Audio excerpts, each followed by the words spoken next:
You're listening to a podcast from the South China Morning Post.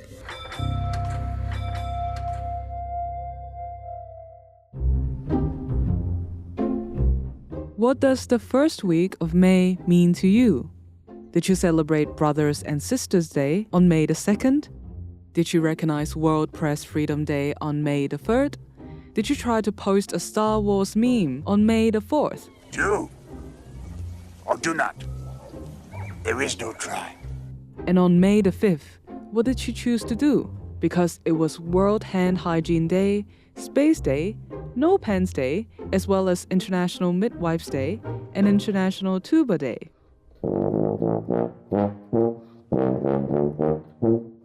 But on Monday, May the 1st, this week, it was May Day, the International Day of Solidarity for Working People. It's celebrated in many countries around the world, as well as in communist countries like North Korea, Cuba, and mainland China.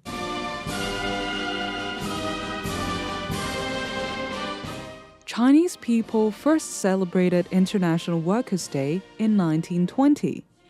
In 1949, just shortly after the end of the Chinese Communist Revolution, May 1st was declared a national holiday.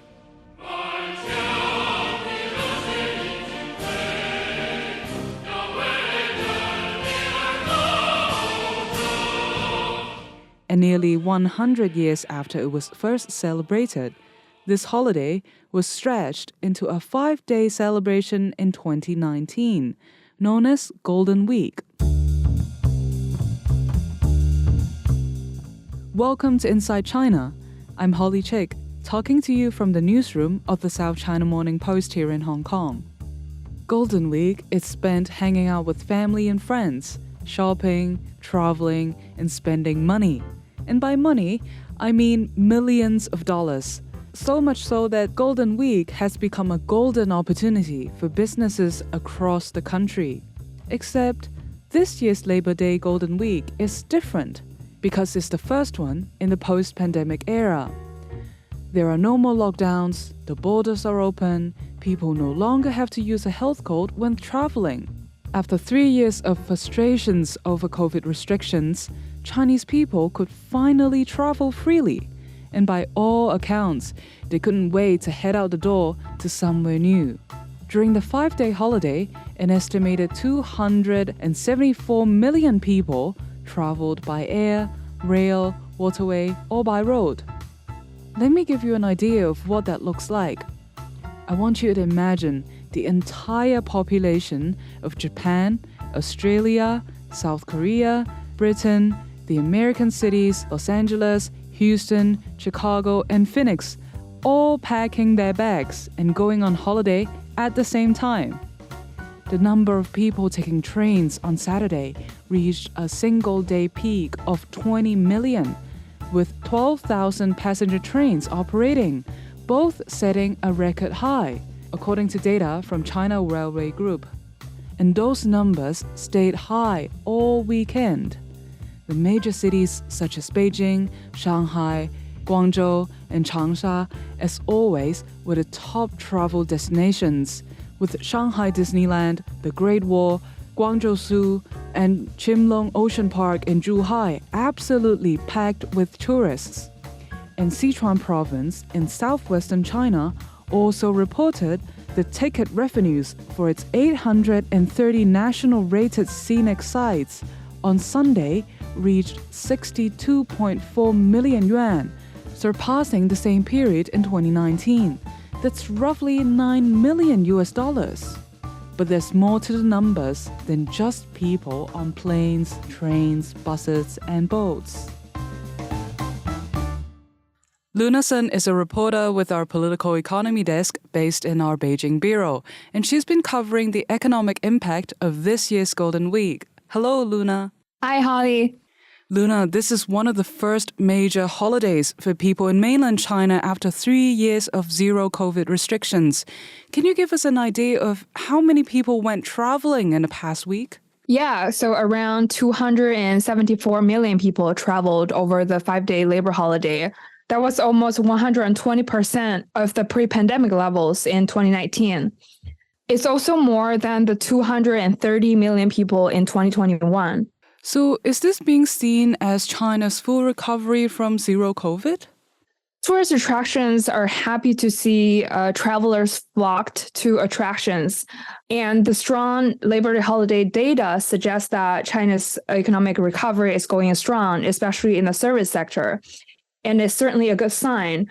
However, experts are saying that the easy part of the post-reopening recovery is done because we've already seen the release of the pent-up demand in certain sectors, and the rest will be much harder. Luna, what's the hard part? Over the holidays, we see a lot of revenge spending, but the hard part is actually to raise people's income so people are more confident to spend. Only when people are paid more, they would be comfortable to spend more. Luna, you've been analyzing data and figures from this holiday period. What have you found? People couldn't wait to travel both domestically and abroad. According to online travel agencies, the number of domestic tourist attraction tickets sold during the 5-day holiday was 9 times higher compared to last year and more than double the pre-pandemic levels in 2019. The average price of flight tickets are also much higher compared to pre-pandemic levels because the demand has outstripped the supply of seats. Because it's one of the first major holidays people can travel abroad, the number of outbound travel bookings skyrocketed by nearly 700% compared to the same period last year, while the number of flight ticket bookings rose by nearly 900%, according to Trip.com. However, despite the rising number of tourists, the consumer spending per capita is actually less compared to pre-pandemic levels in 2019. And analysts say that the fact that domestic tourism spending is now back to 2019 levels suggests that the reopening boost to consumer spending has largely run its course. And Luna, we saw a huge increase of travelers here in Hong Kong. But what did it look like in mainland China? On social media, we see pictures of people flock to all the famous tourist attractions. And wherever you go, there's only one scene you see. It's the People Mountain People Sea. As a local born and raised in Beijing, I usually avoid going to the famous tourist attractions during the holidays because I know they will be packed with people. This year will be particularly the case. I avoided going to the tourist attractions, but I did take a walk with my friend near Tiananmen Street, which is a famous pedestrian street for shopping and sightseeing. It's near Tiananmen, which is in the center of Beijing. There are so many people speaking different accents, and they are a lot of families with little kids. And they were so tired, but they couldn't get a taxi. So they just rested on the side of the curbs. That was something that I haven't seen for the past few years during the pandemic. Luna, you just mentioned a word that is very familiar to us in Hong Kong as well. And also, of course, in mainland China, that is People Mountain, People Sea. That's a literal translation of the word 人山人海 in Cantonese, or we say in Mandarin. 人山人海. Yeah, so the holiday ended on Wednesday, and has this People Mountain, People Sea disappeared? Yeah, the mountains are gone and the sea is dried.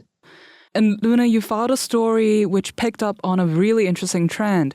We're used to seeing big groups of mainland tourists flocking to buy luxury brands in Hong Kong, but your story was about the island of Hainan.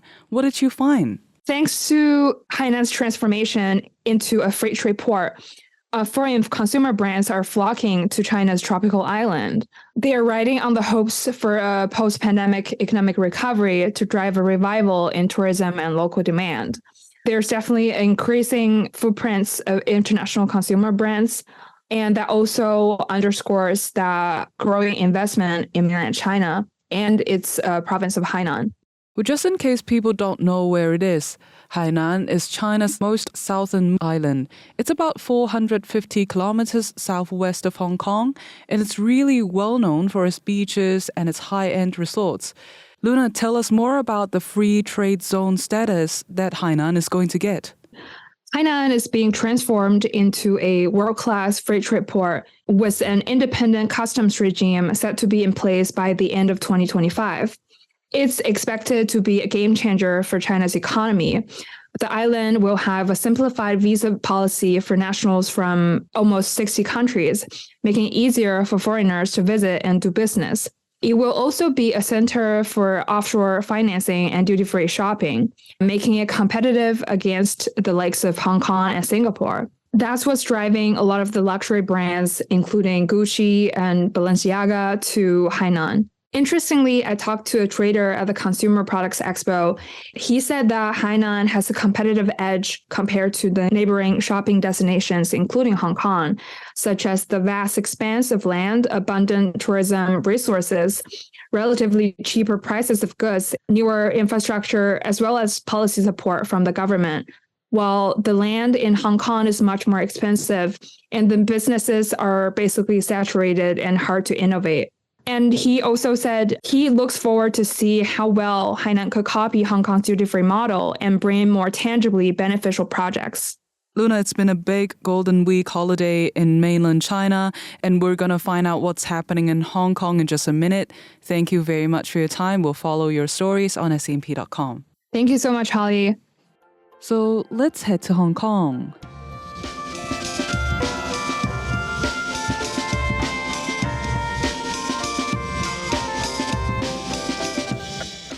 Let me ask, what kind of selfies have you taken when you've been traveling? What are the special locations in the world? And what kinds of poses do you make while taking those photos?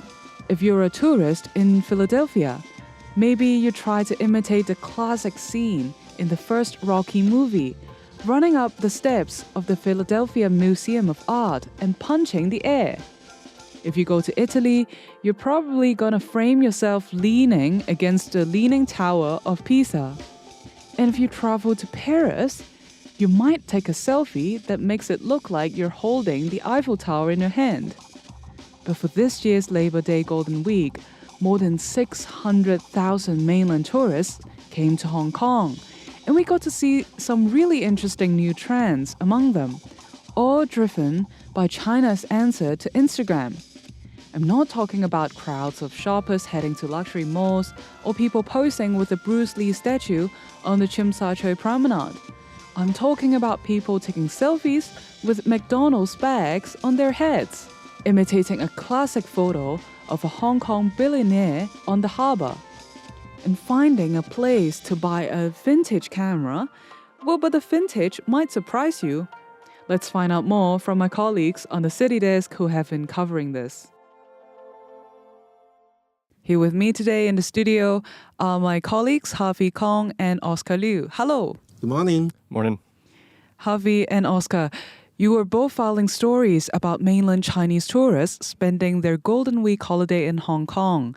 Let me first start with a tourist destination that anyone who has ever been to Hong Kong has probably taken before, the Star Ferry. Harvey, you were at the Star Ferry Pier in Tsim Sha Tsui just a few days ago. Tell us what you saw there. So basically, I was at the Star Ferry on Sunday, so that's April 30.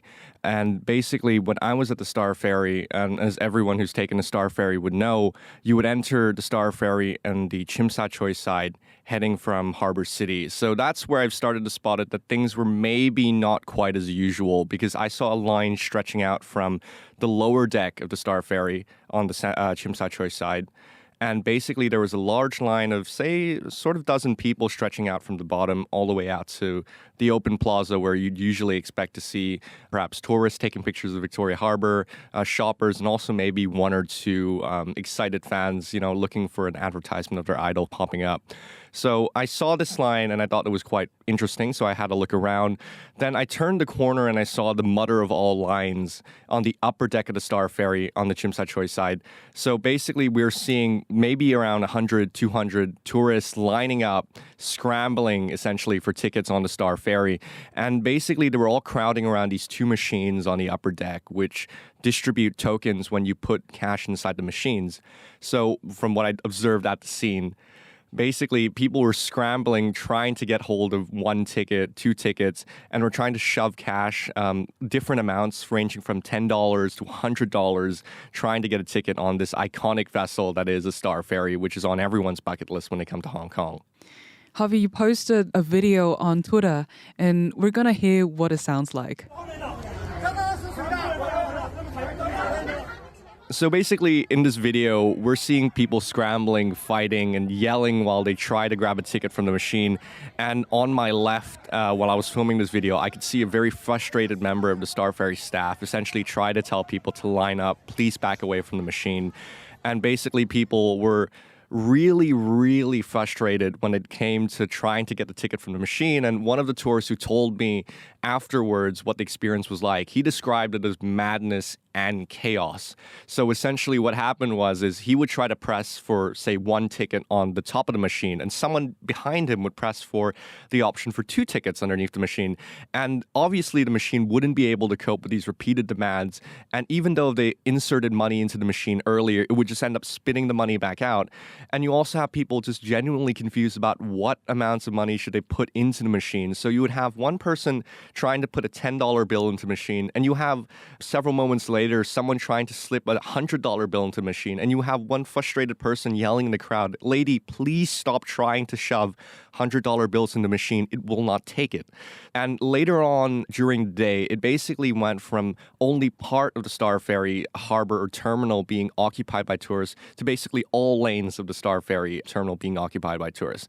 So essentially the situation at the start was it was only tourists being crowded up and having a mad scramble on one side, and the other side you would have confused Hong Kong citizens and residents basically going in, tapping their octopus card in the machine and just going in right through. And then afterwards you would have basically tourists on both sides after they realize that they can put cash into the machine trying to scramble for the Star Ferry as well. So that's basically the situation that we're seeing in this video, and that's basically the sort of chaos that we're witnessing here on Sunday. So just a short walk from the Star Ferry Pier is the Tsim Sha Tsui Promenade. Oscar, you reported that crowds of mainland Chinese tourists have headed to that pier to do one thing. Can you tell us more about that? So here's the thing. Victoria Harbour is a very typical tourist destination for a lot of tourists, but some posts went viral on the social media platform where people were posting side-by-side pictures with the billionaire Li Ka-shing. What do you mean side by side? Was he actually there? Actually, no. Here's the recap. Li Ka-shing is the richest man in Hong Kong. He has a famous photo, which is photoshopped, of him pointing out in front of the Victoria Harbour. So tourists went to the harbour side to mimicking his posture and post the same picture in the same locations. And they make the photo collage and post it on social media. Oscar, what does that look like in real life? I was quite shocked because they are lining up on the harbour side and doing the same posture, and then people are just taking picture with a finger pointing at the sky. So I was wondering what they were doing. And then after that, I figured out it's a famous trend on social media. Oscar, we're talking about a Chinese social media platform here. We've heard about WeChat, we've heard about Weibo, but what is Xiaohongshu? So Xiaohongshu in English means Little Red Book. It's an Instagram-like platform where China's Generation Z search for product and service rating, but somehow they make it as their traveling guides to scout for unusual destination in the city. So obviously on Xiaohongshu, there are a lot of trending stuff about Hong Kong because I also see tourists putting a McDonald's paper bag over their heads. What's that all about? So the restaurant McDonald's in Cantonese is McDonald, but there is one row in the mid-levels called McDonald Row. In Cantonese, it's McDonald though. So people are trying to mimic a parody lyric of a famous pop star in Hong Kong, Eason Chen. And I am loving it. Ba-da-ba-ba-ba. McDonald go點解冇McDonald? Let me translate it for you. The lyric says, "Why there's no McDonald's on McDonald's Row?" I am loving it.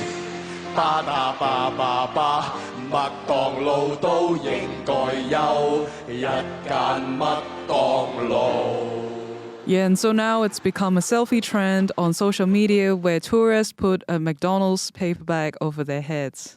Some of them just simply holding a paper bag next to the road sign to have a comparison and post on social media. And the tourists were also at the Yau Ma Tei police station. Why is it such an important cultural reference to Hong Kong?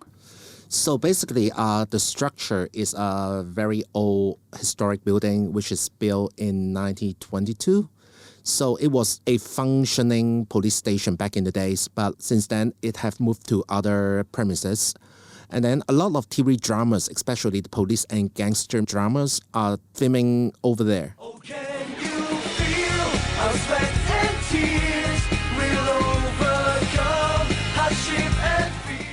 So it became a very famous spot for tourists, which is also trending on Xiaohongshu, because many mainlanders are watching the TV dramas of Hong Kong when they grow up. So I believe some movies are filming there as well. Yeah, and that also includes Rush Hour 2. Can you direct me to Heaven on Earth massage parlor, please? Hello, how are you? Okay. Rush Hour 2 is an action movie that features Jackie Chan and Chris Tucker. And the second movie should be set in Hong Kong and also features quite a few of the city's landmarks. So in addition to the Yamate police station, I believe they also shot some scenes in the police station near Kowloon Park as well. I will slap you if you don't move this car. I'm gonna slap you. I'm gonna slap you. Okay. All right. Okay, look. Here. You understand that? Now you're speaking my language. Well, get the hell on in. Come on, let's go. Harvey, you've also been speaking to mainland tourists. What have they been telling you about their plans while visiting Hong Kong? Well, basically, cultural hotspots also are another big feature for mainland tourists coming to Hong Kong. So these two new attractions that we see here in Hong Kong in the West Kowloon Cultural District, the M Plus Museum and also the Palace Museum, these two new flagship museums in this West Kowloon Cultural District. Basically, this is also another hotspot for mainland tourists coming to Hong Kong. We can see that even the museums themselves have catered to the tourists to try to, I guess, gain more entrance and gain more people coming in. So you would see the M Plus Museum, which is usually closed on Mondays, staying open. You would see the Palace Museum, which usually closes on Tuesdays, also staying open as well. And you would have these tourists coming to visit. I've spoken to some tourists who came specifically to the Palace Museum, even though some have mixed remarks. But shopping is also something that's on their itinerary as well. So I can't give you exact figures shopping-wise, but anecdotally, I can say that walking down Canton Road, which is a very, very popular place for mainland tourists who are looking for the latest and greatest brands. So Chanel, Gucci, Louis Vuitton, all of these big fashion brands, you would see them have storefronts out in Canton Road. And you would essentially see people also queuing up outside these stores, and the whole street will just be packed with tourists, often, trailing with children, suitcases, or also just other friends themselves, coming down to get some shopping done. And that's also something that's been remarked by the tourists themselves. So in addition to coming in to see these sort of new hot cultural landmarks, we're also seeing them, come in to do some shopping as well. So Harvey, when people come to Hong Kong, is it all just about shopping and going to museums or taking the Star Ferry? Well, this is probably where it takes a bit of a turn. So there are definitely other destinations here in Hong Kong that are, worth tourists to visit. And certainly one of these more out-of-the-way destinations is Cheung Chau, which is an outlying island in Hong Kong. And it's usually more peaceful, more rural. And it's also known for things like the bun scrambling competition, where you have these people scrambling literally on these meter-high bun towers trying to get buns. And also having this place that's also renowned for, mango mochis and also large fish balls. And this is sort of like these sort of out-of-the-way destinations that you would see tourist visits. And coincidentally, Oscar has also been to Cheung Chau, looking at what these tourists are up to on the island. We heard about the chaos for the Star Ferry. Oscar, what is it like on the ferry to Cheung Chau? Wow, it was way more peaceful than what Harvey witnessed. Took me like 30 minutes to arrive in the island. And on the way to my ferry trip, I heard a lot of people speaking in Mandarin, so I bet they are all mainland tourists. So when I arrived, the tourists are basically scattered to different directions. So at one point, I don't know what to do because I really need to talk to some of the tourists to ask why they are here. But luckily, I find a young lady who is studying in the university in Chongqing. She talked about coming to the city for some unusual traveling experience instead of going to shopping. She's more like a foodie. So she searched on Xiaohongshu and found Cheung Chau as a destination where the posts have very detailed information of the island itself. So once she's on the island, she went straight to order 2 big mango mochi and a big cup of mango juice. And then she just like sitting on the bench next to the harbor and enjoy the snack she just got. And then I asked why would you so interested the snack in the island particular. As she told me, that's what Xiaohongshu recommended. So we've talked about food, we've talked about famous tourist spots, and Oscar, you discovered a very interesting retro tech trend. Can you tell us about that? There's one more recommendation from Xiaohongshu where it teaches people go to Shamshui-Po to treasure hunt for old cameras.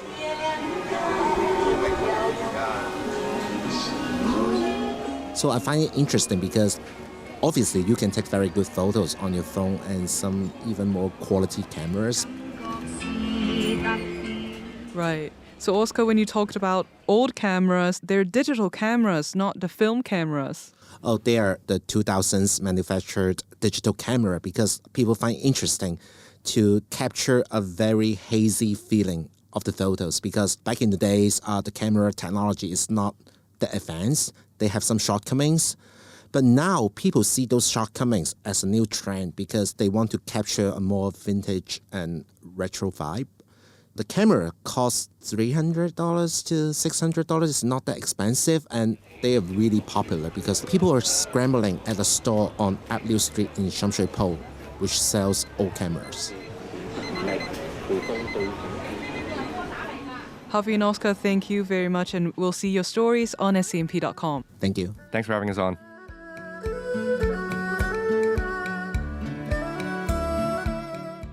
Thanks for listening, and thanks to everyone who has sent us email from all over the world, from Germany, Singapore, Australia, and the USA, just to name a few.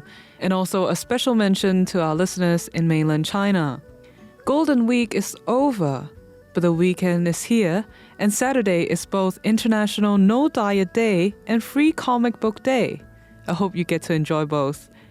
Don't forget, you can find the South China Morning Post on Instagram, Facebook, LinkedIn, and the increasingly dodgy Twitter.